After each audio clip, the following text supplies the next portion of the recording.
Bienvenidos al curso Aprende Blazor en la lección 21.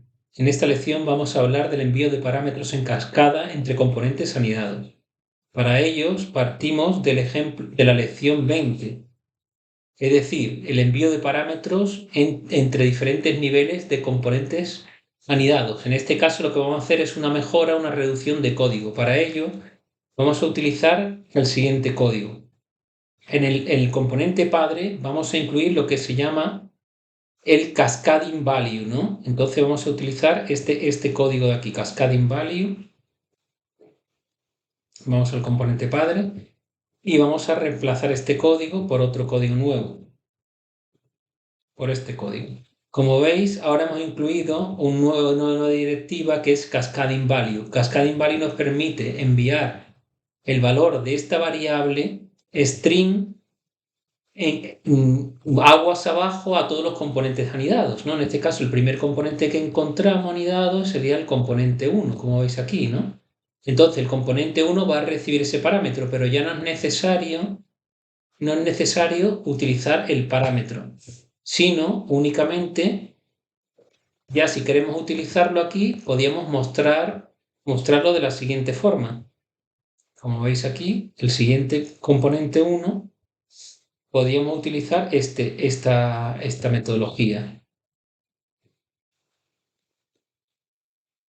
Cascading parameter. Con el atributo de cascading parameter y utilizando una propiedad podríamos utilizar el valor que hemos recibido en cascada del componente padre y mostrarlo aquí, por ejemplo, en un elemento paragraph, ¿no? Podemos poner el mensaje 1, ¿no? Se podría poner de esta forma, ¿no? Pero nosotros no queremos mostrarlo en este primer elemento hijo, lo queremos mostrar en el segundo elemento hijo. Por tanto, cortamos este código de aquí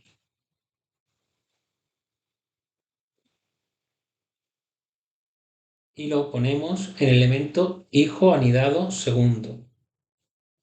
Perdón, lo he cortado de aquí, cortar y lo pegamos aquí, ¿no? ¿De acuerdo?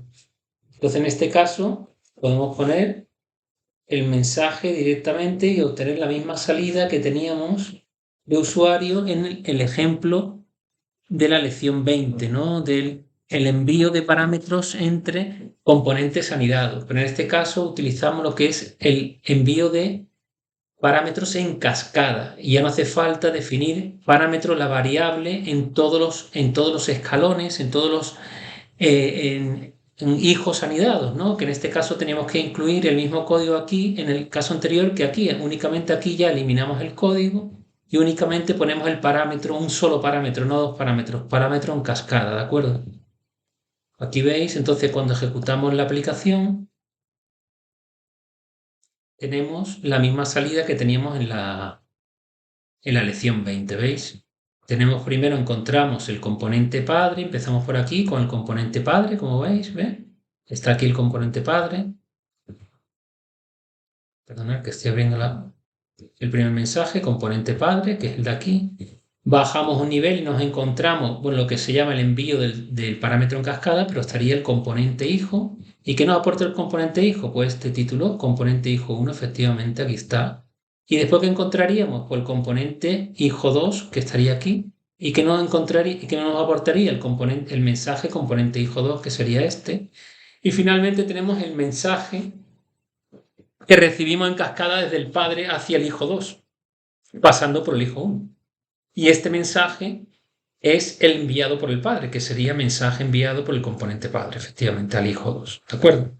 Entonces espero que os haya sido de utilidad esta lección y os agradezco mucho vuestra asistencia.